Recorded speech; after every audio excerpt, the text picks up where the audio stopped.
ഇത് കണ്ടോ, അടിപൊളി ഒരു സദ്യ. ലോകത്തിലാദ്യമായിട്ടായിരിക്കും സർജറിക്ക് പോകുന്ന ഒരാൾക്ക് സദ്യ കൊടുക്കുന്നത്.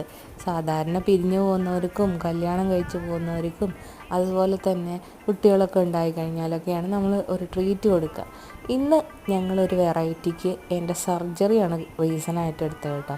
അപ്പോൾ വരുന്ന 12-ാം തീയതിയാണ് എൻ്റെ സർജറി. അപ്പോൾ അതിന് മുന്നേ ആയിട്ട് ഞാൻ 7-ാം തീയതി വരെ ഉണ്ടായിരുന്നുള്ളൂ. അത് ലീവ് എടുക്കാൻ വേണ്ടി തീരുമാനിച്ചിട്ടുണ്ടായിരുന്നു. അപ്പോൾ കുറേ നാളായിട്ടുള്ള ഞങ്ങളുടെ ആഗ്രഹമാണ് ഒരു അടിപൊളി സദ്യ കഴിക്കണം എന്നുള്ളത്. അങ്ങനെ ഞങ്ങൾ സദ്യ എല്ലാ ഐറ്റംസും ഞങ്ങൾ ടീച്ചേഴ്സ് അവരവരുടെ വീടുകളിൽ നിന്നും ഉണ്ടാക്കി കൊണ്ടുവന്നാണ് കേട്ടോ. എനിക്ക് കിട്ടിയ ഐറ്റം പുളിയിഞ്ചി ആയിരുന്നു കേട്ടോ. എൻ്റെ പുളിയിഞ്ചി ഇവിടെ ഭയങ്കര ഫേമസ് ആണ്, അതെല്ലാവർക്കും ഭയങ്കര ഇഷ്ടമാണ് കേട്ടോ.